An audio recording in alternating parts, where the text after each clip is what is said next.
ఈ సంవత్సరం అంతా మనం నిజంగా ఏసైలో నిలిచిన్నామా? నిజంగా ఏసైతో మనం జీవించామా? నిజంగా ఏసైలో మనం కట్టుబడి ఉన్నామా? కొన్నిసార్లు లోకంలో తిరుగుతూ ఉండొచ్చు, కొన్నిసార్లు మనుషులు సంతోషపెట్టేవాడిగా ఉండొచ్చు. ఏసై మన జీవితం ద్వారా ఏసై దుఃఖపడుతున్నాడేమో, మన జీవితం ద్వారా ఏసై కన్నీళ్లు పెడుతున్నాడేమో, మనకి తెలియకుండా ఏసై బాధపడుతున్నాడేమో. మన అవిశ్వాసాన్ని బట్టి ఎన్నో కార్యాలు చేశాడు దేవుడు, మళ్ళీ ఈ కార్యం దేవుడు చేస్తాడా? అసలు దేవుడు అంటే నా జీవితంలో కష్టం ఎందుకు ఉండాలి? దేవుడు అంటే నా జీవితంలో శ్రమ ఎందుకు ఉండాలి? కానీ ఆయన లేనిది మన జీవితంలో మనం ఏమి కూడా చేయలేము. జీవితంలో దేవుడు చేసిన మేలను ఒకసారి జ్ఞాపకం చేసుకోండి. ఈ సంవత్సరం అంతా దేవునికి ఎన్ని మేలు చేసుకొచ్చాడు, ఈ సంవత్సరం అంతా దేవుడు ఎన్ని పరిస్థితుల్లో ఎన్ని అపాయాల నుంచి ఆయన తప్పించి వచ్చాడు. నువ్వు అడిగినా అడగకపోయినా కావాల్సిన అయితే ఎన్నో అనుభవించి వచ్చాడు.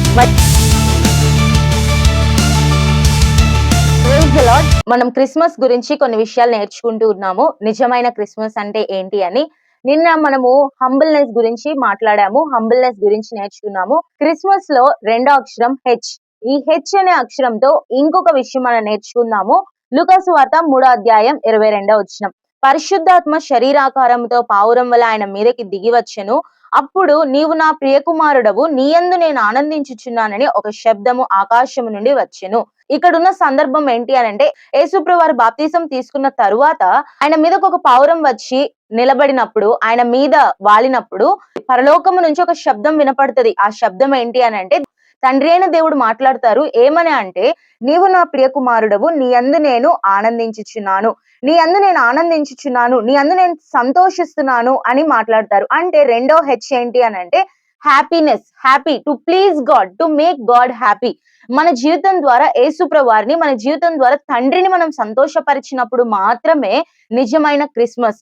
యేసుప్రభు వారు కూడా తండ్రిని సంతోషపరుస్తూ వచ్చారు. భూమి మీద యేసుప్రభు వారు తన పని జరిగిస్తూ ఉన్నప్పుడు తండ్రి అయిన దేవుడిని, యెహోవా దేవుడిని యేసుప్రభు వారు సంతోషపరుస్తూ వచ్చాడు. కాబట్టి మన జీవితంలో మనం కూడా యేసయ్యను, తండ్రిని మనము సంతోషపరచాలి. 3 విషయాలు నేర్చుకుందాము. యోహాను సువార్త 15వ అధ్యాయంలో, ఆ అధ్యాయంలో మనం చదివితే, నేను ద్రాక్షావళిని, మీరు తీగలు, మీరు నా యందు నిలిచి ఉంటేనే కానీ మీరు ఫలింపరు, మీరు నా యందు నిలిచి ఉంటే మీరు బహుగా ఫలిస్తారు అని రాయబడింది. ఎప్పుడైతే నువ్వు దేవుని యందు నిలిచి ఉంటావో నువ్వు బహుగా ఫలిస్తావు. ఎప్పుడైతే నువ్వు దేవుని యందు ఫలిస్తావో, నువ్వు ఏదైతే అడుగుతావో తండ్రి చిత్త ప్రకారముగా దాన్ని నెరవేర్చబడుతుంది. దాని ద్వారా దేవుడు మహింపరచబడతాడు, మీరు నా శిష్యులు అవుతారు అని రాయబడింది. దాని తరువాత తండ్రి యేసుప్రభు వారిని ఎలాగైతే ప్రేమించారో అదే రీతిగా ప్రేమించబడాలి అని అంటే, మీరు నా ప్రేమ యందు నిలిచి ఉండాలి. ఎప్పుడు మనం దేవుని ప్రేమిస్తాము అని అంటే, ఆయన ఆజ్ఞలను గైకున్నప్పుడు మనం దేవుని ప్రేమిస్తాం. ఆ ప్రేమ ద్వారా ఎప్పుడైతే మనం ఆజ్ఞల్ని గైకుంటామో, ఎప్పుడైతే మనం దేవునిలో నిలిచి ఉంటామో, ఎప్పుడైతే మనం దేవుని మహిమ పరుస్తామో, ఎప్పుడైతే మనం బహుగా ఫలిస్తామో, అప్పుడు యేసుప్రభు వారు, తండ్రి అయిన దేవుడు మన ఎడల సంతోషపడతాడు. యోహాను సువార్త 15వ అధ్యాయము 11వ వచనంలో, మీ యందు నా సంతోషం ఉండవలెననియు, మీ సంతోషం పరిపూర్ణము కావాలననియు ఈ సంగతులు మీకు చెప్పుచున్నాను అని రాయబడింది. అంటే యేసుప్రభు వారు మనం ఆయనలో నిలిచి ఉన్నప్పుడు, మనం బహుగా ఫలించినప్పుడు, మనం ఆజ్ఞలు గైకొన్నప్పుడు, మనం ప్రేమించినప్పుడు యేసయ్య మనల్ని చూసి సంతోషపడతారు. అంటే మొదటిగా మనం ఏం చెప్పొచ్చు అని అంటే, when you abide in him he will be happy. మనం ఎప్పుడైతే ఆయనలో నిలిచి ఉంటామో, ఎప్పుడైతే ఆయన కట్టుబడి జీవిస్తామో, ఎప్పుడైతే ఆయనను మనం ప్రేమిస్తూ ఉంటామో, అప్పుడు యేసుప్రభు వారు మన యందు సంతోషపడేవారిగా ఉంటారు. మన జీవితంలో చాలా సార్లు మనం మనుషుల్ని సంతోషపెడుతూ ఉంటాం. చాలా సార్లు మనము మనకి ఇష్టమైన వారిని సంతోషపెడుతూ ఉంటాము. మన జీవితంలో ఉన్న మొదటి లక్ష్యం ఏంటి అనంటే, యేసయ్యను మనము సంతోషపెట్టాలి. ఎప్పుడు యేసయ్య సంతోషపడతారంటే, మనం ఆయనలో నిలిచి ఉన్నప్పుడు యేసయ్య సంతోషపడతారు. ఒకసారి మనం పరీక్షించుకుందాము. ఈ సంవత్సరం అంతా మనం నిజంగా యేసయ్యలో నిలిచి ఉన్నామా? నిజంగా యేసయ్యతో మనం జీవించామా? నిజంగా యేసయ్యలో మనం కట్టుబడి ఉన్నామా? కొన్నిసార్లు మనము యేసయ్యలో నిలిచి ఉండకుండా వైదొలిగిపోయిండొచ్చు. కొన్నిసార్లు ఆయన నుంచి దూరంగా వెళ్ళిపోయిండొచ్చు. కొన్నిసార్లు లోకంలో తిరుగుతూ ఉండొచ్చు. కొన్నిసార్లు మనుషుల్ని సంతోషపెట్టే వారిగా ఉండొచ్చు. ఎప్పుడైతే నువ్వు మనుషుల్ని సంతోషపెడతావో, క్రీస్తుకి దాసుడిగా నువ్వు ఉండనేరవు. అపోస్తలుడైన పౌలు అంటాడు, క్రీస్తుకి మనము దాసుడిగా ఉన్నప్పుడు మనము దేవుణ్ణి సంతోషపెడతాం. కాబట్టి మన జీవితంలో కొన్నిసార్లు లోకానికి, కొన్నిసార్లు మనము లోకంలో ఉన్న పరిస్థితులకి, కొన్నిసార్లు మనుషులకి మనము దాసులమైపోయిన పరిస్థితులు మన జీవితంలో లేకపోలేదు ఈ సంవత్సరం. కాబట్టి ఇప్పటికైనా కూడా దేవునిలో మనము నిలిచి ఉండటానికి ప్రయత్నం చేద్దాం. ప్రయత్నం కాదు, దేవునిలో నిలిచి ఉందాం అంతే. ఇన్ని సంవత్సరాలు మనల్ని దాటిపోతూ వచ్చాయి. ఎన్నో క్రిస్మస్లు మనం చేసుకున్నాం. కానీ నువ్వు దేవునిలో నిలిచి ఉండకపోతే నీ జీవితంలో ఎన్ని క్రిస్మస్లు వచ్చినా, ఎన్ని కొత్త సంవత్సరాలు వచ్చినా, ఎన్ని సంవత్సరాలు నీ జీవితంలో దాటిపోయినా కూడా అది వ్యర్థమైన జీవితం. అందుకే ఇక్కడ యోహాను సువార్త 15వ అధ్యాయంలో అంటారు, ఒకవేళ మీరు నా యందు నిలిచి ఉండకపోతే తీగవలె బయట పారవేయబడి ఎండిపోవును. మనుషులు అట్టి వాటిని పోగు చేసి అగ్నిలో పారవేతురు. మనం దేవునిలో నిలిచి ఉండకపోతే ఫలింపు జీవితం ఉండదు. మనం దేవునిలో నిలిచి ఉండకపోతే వాటిని పెరిగి వేసి బయట పడవేస్తారు. అవి మనుషులు వాటిని అగ్నితో కాల్చివేస్తారు. ఇంకా మన జీవితంలో దేవునికి ఇష్టకరంగా జీవించే జీవితం ఏమీ కూడా ఇంకా ఉండదు. కాబట్టి దేవునిలో నిలిచి ఉండటానికి మనము ప్రయత్నం చేయాలి. దేవునిలో నిలిచి ఉండటం మనం నేర్చుకోవాలి. దేవునిలో కట్టుబడి జీవించాలి. దేవునిని సంతోషపరిచే జీవితం మన జీవితంలో ఉన్నప్పుడు అది నిజమైన క్రిస్మస్. యేసుప్రభు వారు ఎలాగైతే తండ్రిని సంతోషపెడుతూ వచ్చాడో, తండ్రి సాక్ష్యం ఇచ్చాడు, నీవు నా ప్రియకుమారుడువు, నీ యందు నేను ఆనందించుచున్నాను. అలాగే యేసుప్రభు వారు, అలాగే తండ్రి కూడా మన గురించి సాక్ష్యం ఇవ్వడానికి మనము యేసుప్రభు వారిని సంతోషపరిచే వారిగా ఉందాం. యేసయ్య మన కొరకు ఎన్నో మేలులు చేశాడు. యేసయ్య ఎన్నోసార్లు మనల్ని సంతోషపరిచాడు. యేసయ్య ఎన్నోసార్లు మనల్ని తృప్తిపరిచాడు. యేసయ్య మనం అడిగినవి ఎన్నోసార్లు మనకి ఇచ్చి మనల్ని ఆనందంతో మనల్ని మన హృదయము ఆనందింప చేస్తూ వచ్చాడు. కానీ మనం యేసయ్యని దుఃఖపరిచే వారిగా ఉంటాం చాలా సార్లు. కాబట్టి యేసయ్యను మనం ఏం చేయాలి? సంతోషపరచాలంటే ఆయనలో మనము నిలిచి ఉండాలి. ఆయనతో మనము సహవాసం కలిగి ఉండాలి. ఆయనతో మనము సమాధానం కలిగి ఉన్నప్పుడు యేసయ్య మన పట్ల సంతోషిస్తారు. రెండోదిగా ఎప్పుడు మనం యేసయ్యని సంతోషపరచగలము అనంటే, విశ్వాసము లేకుండా దేవునికి ఇష్టడై ఉండుట అసాధ్యము.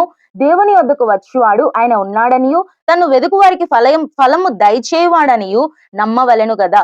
విశ్వాసము కలిగి ఉన్నప్పుడు దేవుడు మన పట్ల సంతోషించేవాడిగా ఉంటాడు. He will be pleased. ఎప్పుడైతే మనము దేవుని యందు విశ్వాసం ఉంచుతామో, when you believe in him, when you have faith in him, when you have trust in him, when you have hope in him, he will be pleased with your life. మన జీవితం ద్వారా ఆయన మన విశ్వాసమును బట్టి యేసయ్య సంతోషపడతాడు. మన విశ్వాసాన్ని బట్టి యేసయ్యకి మనము ఇష్టలుగా ఉండగలుగుతాం. కొన్నిసార్లు మన జీవితంలో విశ్వాసము కోల్పోతాం కదండి.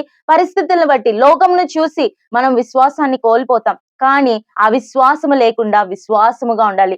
కొన్నిసార్లు మనము విశ్వాసము లేని వారిగా ఉండి దేవుని దుఃఖపరిచే వారిగా ఉంటాము. లాజరు జీవితంలో మనం చూస్తాము. లాజరు సమాధి చేయబడిన తరువాత, యేసుప్రభు వారు అక్కడికి వచ్చిన తరువాత మార్తా మరియ ఏడుస్తారు. దాన్ని చూసి అందరూ కూడా బాధపడతా ఉంటారు.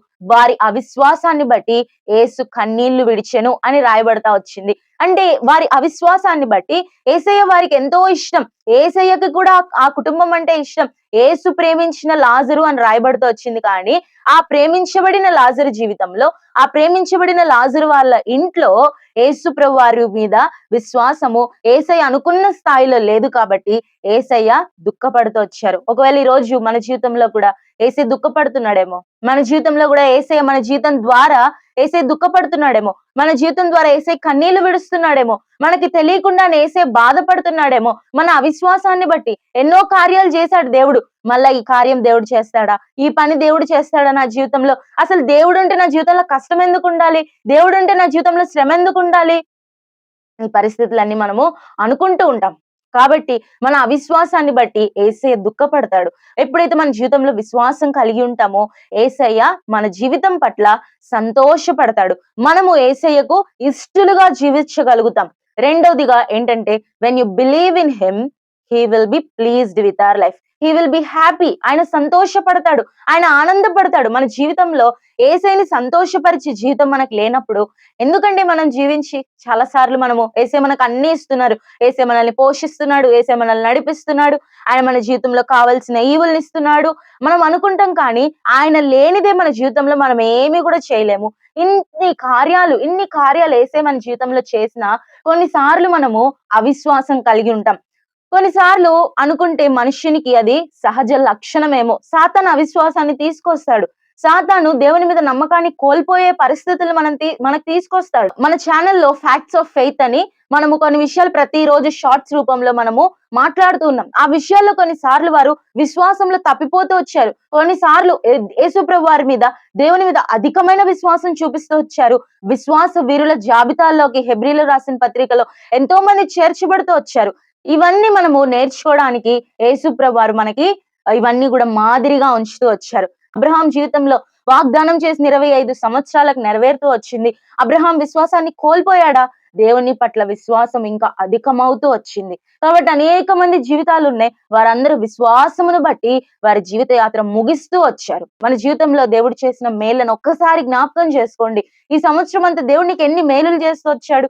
ఈ సంవత్సరం అంతా దేవుడు నిన్ను ఎన్ని పరిస్థితుల్లో, ఎన్ని అపాయాల నుంచి ఆయన తప్పిస్తూ వచ్చాడు. నువ్వు అడిగినా అడగకపోయినా నీకు కావాల్సిన వేస ఎన్నో అనుగ్రహిస్తూ వచ్చాడు. మరి ఆయన ఇచ్చిన దేవుడు వాటన్నిటిని చూసి ఎవరున్నా లేకపోయినా యేసయ్య ఉంటే నాకు చాలు అన్న విశ్వాసంలోనికి మనము రావాలి. ఎప్పుడైతే యేసయ్య మీద మనం విశ్వాసం కలిగి ఉంటామో యేసయ్య మన జీవితం పట్ల సంతోషపడతాడు. మూడోదిగా ఇంకా ఏ విషయం పట్ల యేసయ్య మన జీవితంలో ఏ విషయం కలిగి ఉంటే యేసయ్య సంతోషిస్తాడు అనంటే, యెహెజ్కేలు గ్రంథం 33వ అధ్యాయం 11వ వచనంలో చివరి భాగంలో మనం చూస్తాము. కాగా వారితో ఇట్లనము, నా జీవము తోడు దుర్మార్గుడు మరణము నొందుట వలన నాకు సంతోషము కలగదు. దుర్మార్గుడు తన దుర్మార్గతను మరలి బ్రతుకుట వలన నాకు సంతోషము కలుగును.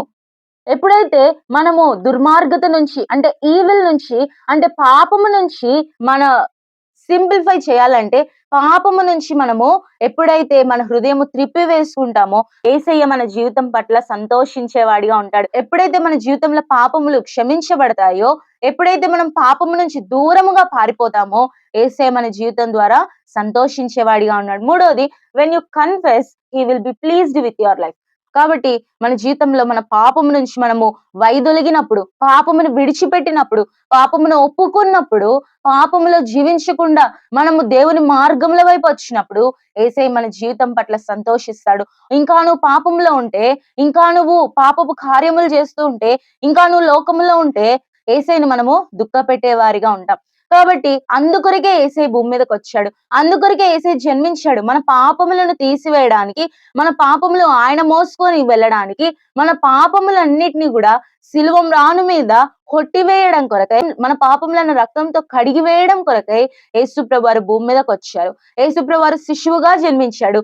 అందుకే మనం ఈరోజు క్రిస్మస్ గురించి మాట్లాడుకుంటూ ఉన్నాం. యేసయ్య యొక్క పుట్టుక గురించి మాట్లాడుకుంటున్నాం. యేసయ్య జన్మించిన విధానము గురించి మనము మాట్లాడుకుంటున్నాం. ఎందుకంటే యేసయ్య మన పాపములు తీసివేయడానికే భూమి మీదకి వచ్చాడు. కాబట్టి మన పాపములు మనం ఒప్పుకున్నప్పుడు యేసయ్య మన జీవితం పట్ల సంతోషించే వారిగా ఉన్నారు. కాబట్టి ఈ క్రిస్మస్ సందర్భంగా నువ్వు యేసయ్యని సంతోషపరుస్తావా, యేసయ్యని దుఃఖపరుస్తావా నువ్వు నిర్ణయించుకో. నీ జీవితం పట్ల యేసయ్య సంతోషించాలి అంటే నీ జీవితంలో 3 విషయాలు ఉండాలి.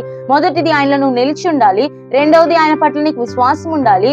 మూడవది, నీ ప్రతి పాపమును యేసయ్య రక్తంలో కడిగి వేసుకోవాలి. యేసుప్రభువారు ఎలాగైతే తండ్రిని సంతోషపరిచారో, యేసుప్రభువారు తండ్రిని ఎలాగ ఆనందపరిచారో, మనము కూడా మన జీవితాల ద్వారా యేసయ్యని సంతోషపరిచినప్పుడే నిజమైన క్రిస్మస్. మనం కూడా మన జీవితాల ద్వారా యేసయ్యని ఆనందింప చేసినప్పుడే అది మనకు నిజమైన క్రిస్మస్, ఆత్మీయమైన క్రిస్మస్ ఇదే. ఒకవేళ ఇంకా ఎవరైనా మీ పాపములు క్షమించబడకపోతే, ఇంకా ఎవరైనా మీ పాపములు మీరు విడిచిపెట్టలేకపోతే యేసయ్య దగ్గరికి వచ్చి అడగండి, యేసయ్య నేను పాపమును విడిచిపెట్టలేకపోతున్నాను, నాకు సహాయం చేయండి అని అంటే ఖచ్చితంగా యేసయ్య నీకు సహాయం చేస్తాడు. యేసయ్య ఎప్పుడు కూడా బలవంతం చేయడండి. నువ్వు పాపము చేయకుండా ఉండాలి అని నీకు కలిగి నువ్వు యేసయ్య దగ్గరికి వస్తే నీకు యేసయ్య సహాయం చేస్తాడు. కానీ నేనెప్పుడు కూడా బలవంతం చేయడు. యేసయ్య ఎప్పుడు కూడా ఇష్టపూర్వకంగా నువ్వు యేసయ్య దగ్గరికి రావాలని ఆయన ఇష్టపడతా ఉంటాడు. కాబట్టి నీ ప్రతి పాపమును తీసివేయడానికి ఆయన సమర్థుడు, నిన్ను క్షమించడానికి ఆయన సమర్థుడు, నీకు విశ్వాసం ఇవ్వడానికి ఆయన సమర్థుడు. నువ్వు ఆయనలో నిలిచి